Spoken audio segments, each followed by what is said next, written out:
Yeah, 6 to pass. All right, once again, warm-up 86 is very similar to the one we've been doing since last week. The only thing I added were a couple things. So number one, it's still use -1, 0, and we're evaluating functions, one on base 10, one base 2. Number two, we got f of x equals x cubed, and we're transforming it according to g of x equals f of x minus 1 plus 3 over 2. Then we got number three, right each expression. We got the expression 3 over b to the -3, and that in parentheses elevated to a -3 exponent. Number four, it says if f of x to the third times x to the fifth is x to the eighth, and explain it there. And then rewrite a to the x minus 5 exponent. And number five, we got rewrite the inverse and check, and they give us a function f of x equals 1/4 x squared. Give you some time for that. Also, if you're done with the warm-up, as soon as you're done, get a Cornell note ready. You don't need a fair amount, and we're moving on today. We're finishing up module 8, by the way. Let's go. All right, let's see what we got. Number one. For number one, for this one, let's do f of -1. What'd you get for that, Noor? F of -1 for this one? 1 over 8. 1 over 8. Hands, have you got that? That is correct. How about for this one? Pass someone, Noor. Ricardo? 1 over 10. Hands, have you got that? That is correct. Pass on one, Ricardo, for number 3. Carlos, can we rewrite this first before we do any transformations? Yes. G of x equals what? 1/2.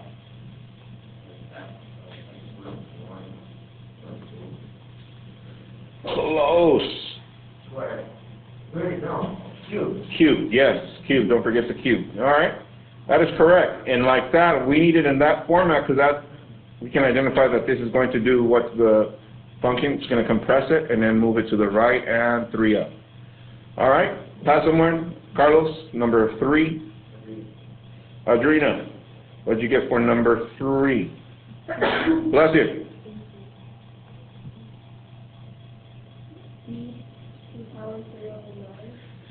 She said 1 over 27 b to the 9th. Hands, have you got that? That is correct. Yes? Do we see how we got that? Distribute, that becomes 3 to the -3 over. Distribute, this is b to the 9th. Yes? b to the 9th stays in the numerator. This goes to the denominator. We just place a 1 on top. So what is 3 to the 3rd power? 3 times 3 times 3 is what? 27. All right, pass someone, Adriana. Brianna, what'd you get for number 4? Very good. A to the x over a to the 5th. Hands, have you got that? That is correct. Let me go over number 5.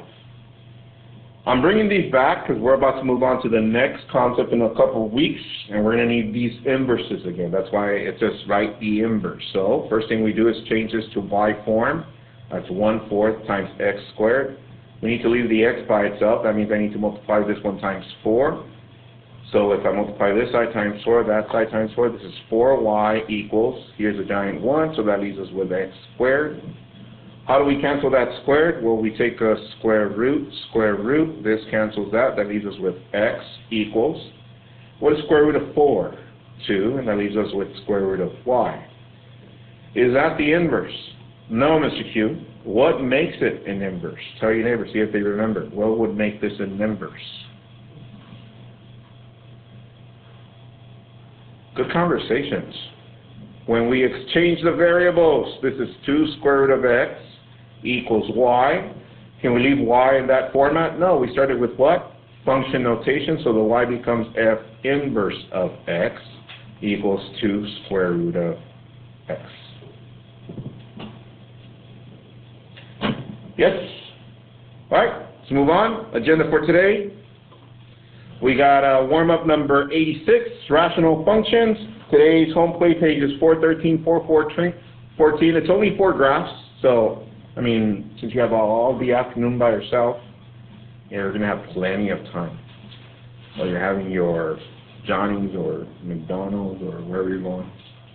Where do you guys go when you guys do like minimum day? Go home or go home, yeah, there you go. And of course you get home and you go straight to doing your home play, right? Okay, good. So you with a cup of noodles, no? Tapatio? Woo, let's go. Cholula. Alright, we good? That's Mr. Q. Alright, previous home play for the weekend, you had 8 problems to do, is that correct? You guys practice those, turn those in on canvas really quick.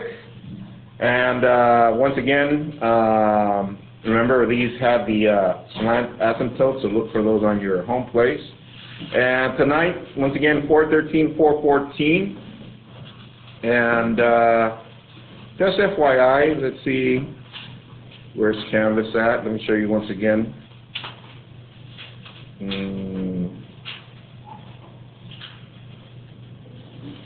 Give me a second.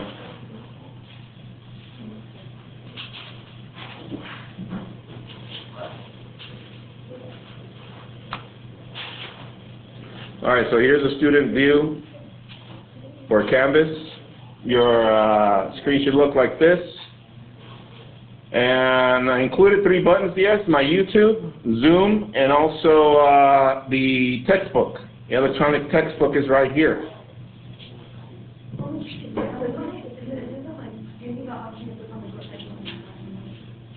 It doesn't give you the option of what?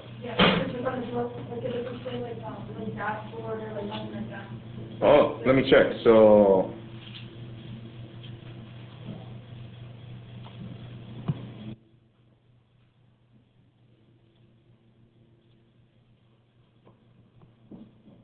N, 2, J, 3, Q.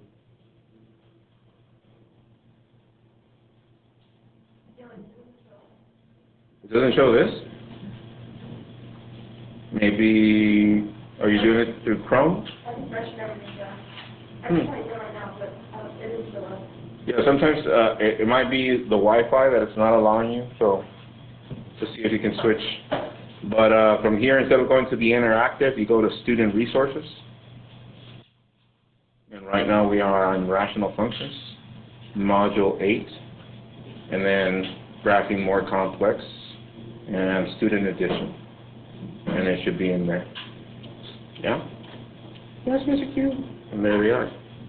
13, 14. Yay, let's go. Thank you. Alright, shall we? Alright, here we go. I can write, solve, and graph rational functions. I can write, solve, and graph rational functions. Today, you don't need a Ferrier model. We already know what they are. And like I said, today we're finishing up with Module 8.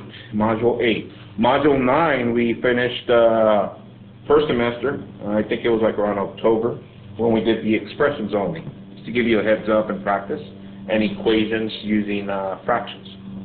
All right. So where have we been? Well, we know what rational functions are. We don't need a Ferrier model. We know what they are. We talked about the general rule and how that applied to rationals. There they were. We know that H is a vertical, K is a horizontal asymptote. And then from there, on Friday, or I think it was Thursday, I went over the different types of graphs. But right now, just to recap the different rational graphs, we started with f of x equals 1 over x. Remember that? Yes? And can you picture the graph? Yes. And what if I put a negative in front of it? Can you picture that graph? Yes. So how do these look in different equations like that, and like that? And our graphs should look like this. For the positive and for the negative, they just invert. Yes? From there, we went the following day and we included the ones where we have an exponent on the denominator. And of course, the negative type. And we can write those as well, different ways.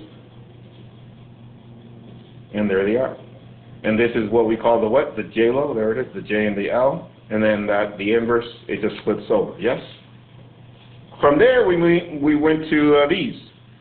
where we had a quadratic on the denominator, but we had a difference of squares, and we ended up with how many vertical asymptotes? 2. So that split up our graph, the J and the L, but then we filled in the graph in the middle with that curve. And then at the end, we were given this type, where the degree on the numerator was higher than the denominator, and that created a slant asymptote, like so. So far so good, yes? Quick recap. Well, today we're going to continue with these, but now we're going to be talking about asymptotes again. We already covered vertical, horizontal, and slant. Today we're going to continue with our vertical. However, there's something we call discontinuities. Does everybody know what the word discontinue means? Yes? When you go to a store and you're like, can I have the special that you had this past week? Oh, that was discontinued. What does that mean? That it's missing, or they took it out. Well, in our case, in graphs, it's known as a hole or holes. Whenever we graph something, and if there's something that's missing, we're going to call it a hole. And that's where we're at today. So today is going to require a couple more steps from where we're at, but we got this. You guys do all your practice anyway, so copy this. Example 1. Instructions. Rewrite the function in graph. Identify the asymptotes in holes. Function given, g of x equals x minus 3 over x squared minus 5x plus 6. And create a coordinate plane from -5 to 5 on the domain and range. And I'll wait for you. Copy that and go. Shall we? Here we go. Writing utensils down. Look up to the screen. So the key word here, it says to rewrite. Rewrite. But before we do so, I'm going to break it down into steps just to make sure that we can follow along and make it a little bit more easier to follow. Here we go. First, pay attention and I'll ask you to copy. Step 1. Step 1, before I rewrite, I'm going to factor first and then rewrite. Check this out. I'm going to look at the numerator first. How can I factor this binomial? By checking for GCF. What's GCF for these two? It's 1, x minus 3. Can I factor the denominator? It's a trinomial. Yes, by doing what? 6, -5. What are factors of -5? That when you multiply and give us +6, but you add them, give us -5, -2, and -3. So that is x minus 2, x minus 3. And now I can rewrite this. G of x equals 1 times x minus 3 over x minus 2, x minus 3. Copy that, please.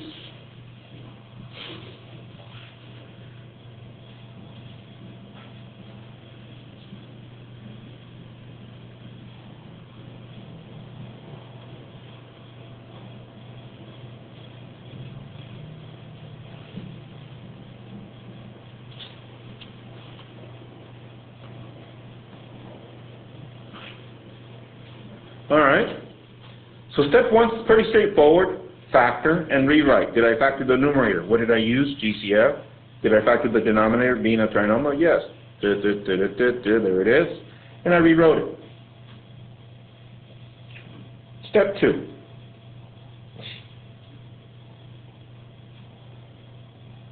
All right.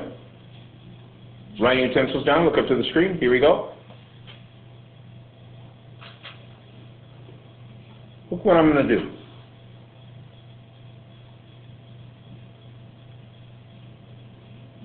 Ready? Here it goes. Now that I have them factored, I'm going to do this. What is that called, Mr. Q? It's called identify the giant one. Okay, I got that. Hold on before you copy. I want you to think about this part before you copy.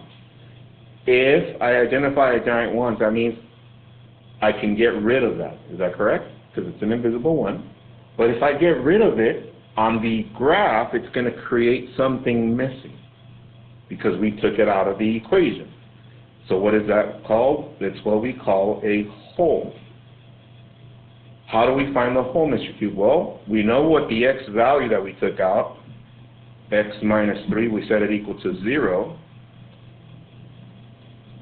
X equals 3. So for my hole, it's actually a point. The x value is 3. I'm just missing the what? The y value. So for step 2, I'm going to call it identify the giant 1 and the x value of the whole. Copy that, please.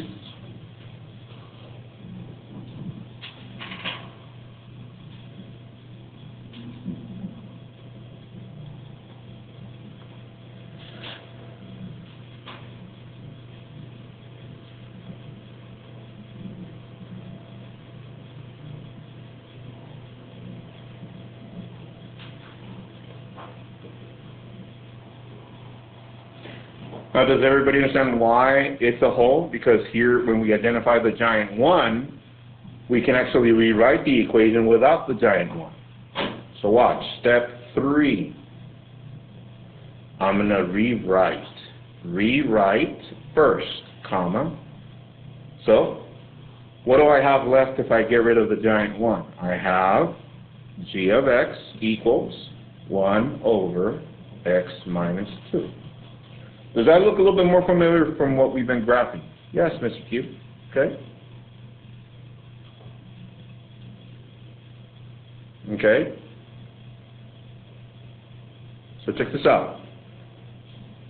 I'm still in step 3. I rewrote this, but now I'm going to identify the y value of the whole. Writing your utensils down, look up to the screen. How do I do that, Mr. Q? Well, I take this is supposed to be a y, or also known as g of x, right? So I write 1 over x minus 2, but instead of x, what do I write? 3. So what is 3 minus 2? 1 over 1, which is 1. Copy that, please.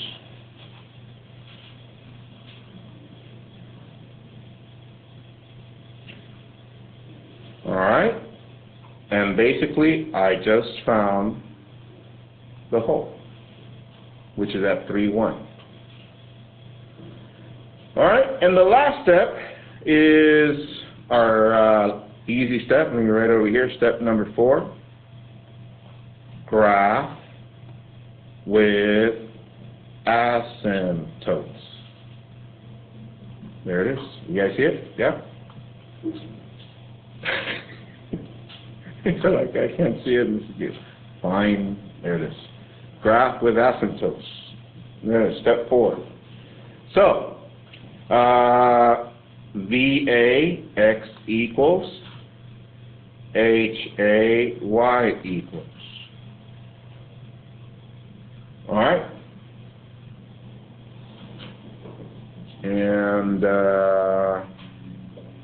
everybody turn and tell Raymond what the VA and the HA is.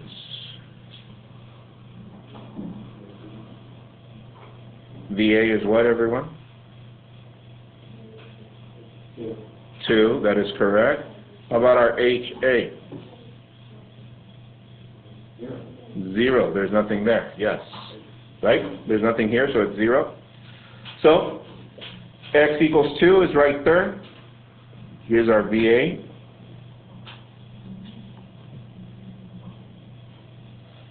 Our HA is at y equals 0.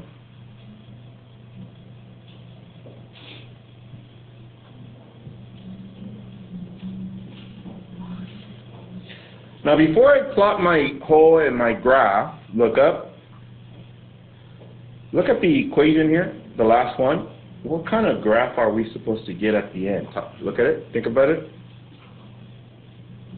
You got it? You have it in your noodle? Were you thinking this? Yes? Yeah, that is correct. So, if that's true, let's first plot our whole. What is our whole? Well, the whole is 3, 1. Where's 3, 1? 3, 1. There's a hole right there. But there's a curve on that side, so I'm going to bring the curve down through the hole, but it's only going to show that there's a portion missing from the curve.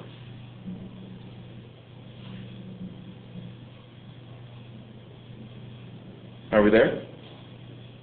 Does that make sense? Here's our curve, and there's a portion missing, is known as a what? A hole. We found it. There it is. But we need the other graph on this side. Now, Who remembers that we usually start with a point on this end and a point on that side, right? So this point is how many steps away from here where both asymptotes intersect? It's 1 and 1. That means 1 and 1. There's a point right there.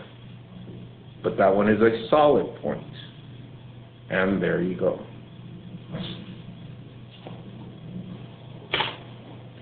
From 1 to 5, how comfortable are you with these? All right, 5 4s, okay. Let's do another one. Once again, here goes the process. First thing, we factored and rewrote. Step 2, identify giant 1 and found the x value for the hole. Step 3, we rewrote whatever was left and found our y value for the hole. And step 4, we graphed using our what? VA, HA, and the hole. Copy this, example 1Q. G of x equals x plus 2 over x squared plus 3x plus 2.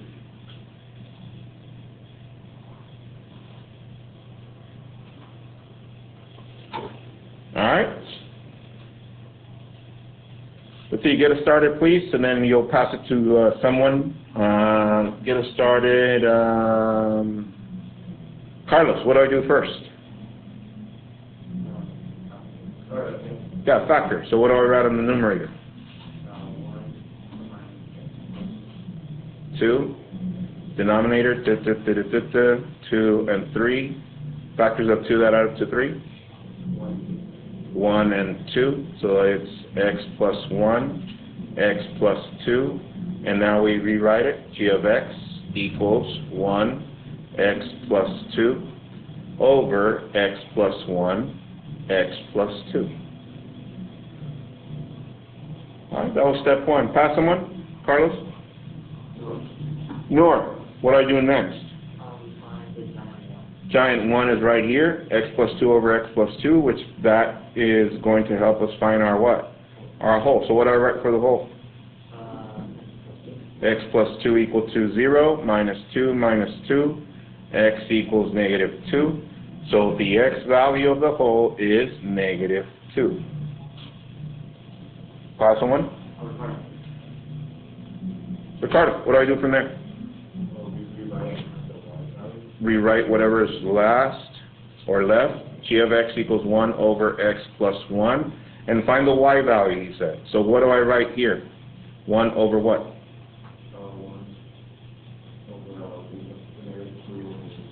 Negative 2 plus 1. So this is 1 over negative 1, which is negative 1. That is correct. So we found our hole.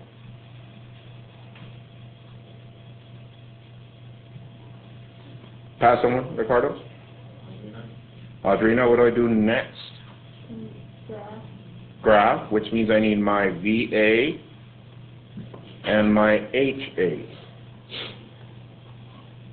So, Audrina, what do I get for my VA? Negative 1, very good. How about for my HA? 0, yes. X negative 1 is right there.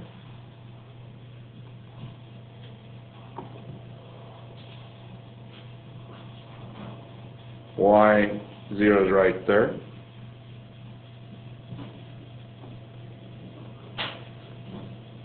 Okay.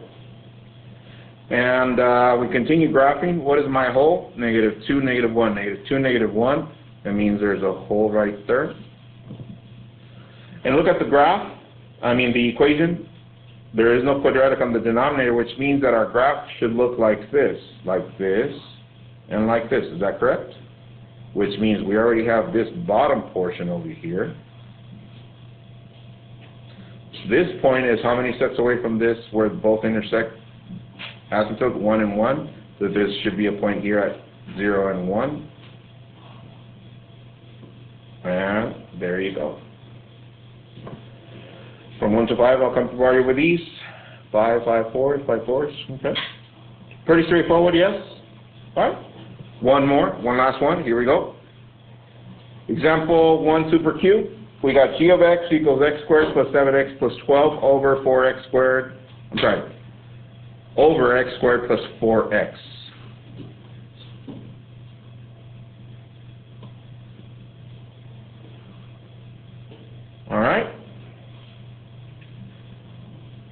Audrina, pass someone.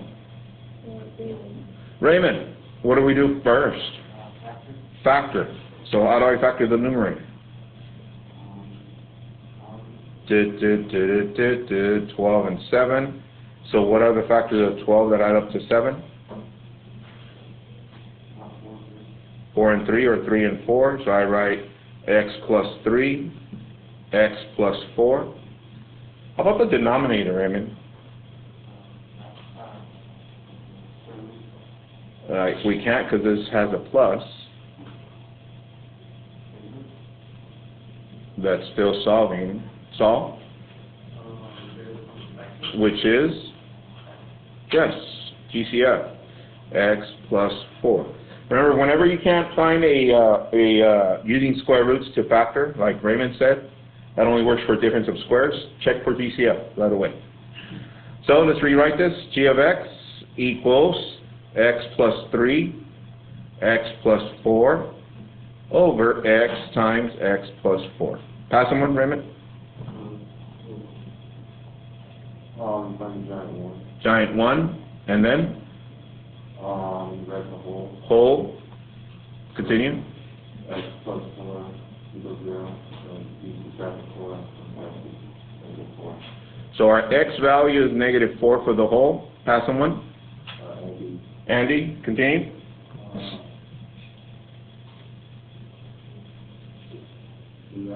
Rewrite. So we got g of x equals x plus 3 over x. All right, here we have a dilemma, guys. Look up.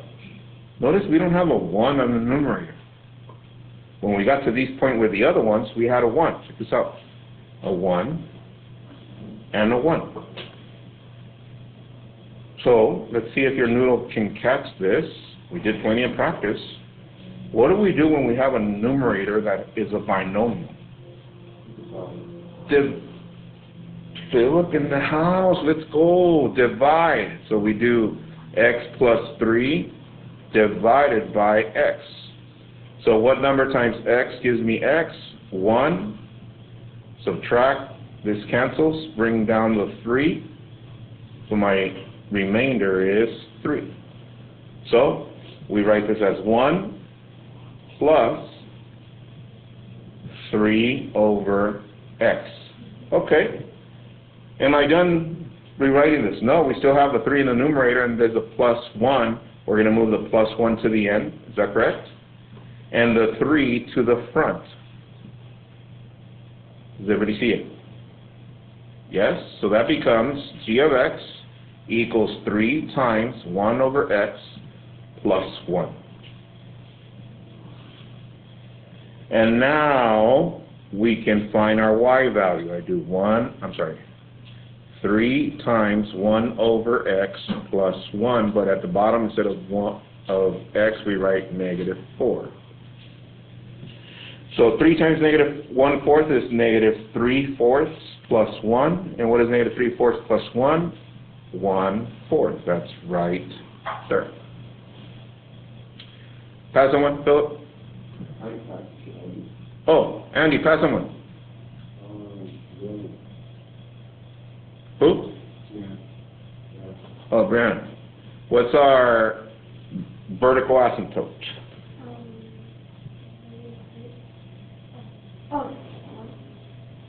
Vertical asymptote is usually next to the x, which is 0. There's nothing there, right? And our horizontal asymptote is 1. So let's do that. 0. And what was our whole, everyone? Our whole was negative 4 1/4. Negative 4 1/4 is about right there. And it has an x on the denominator, so it looks like this. Okay. Hold on, before you go. How far apart is this whole away from here where they both intersect? It's 4 steps to the left and down right there. So that means 4 to the right and up right there. There should be a point. And there you go. Have a good one, guys. Enjoy your home play. See you guys tomorrow. Bye.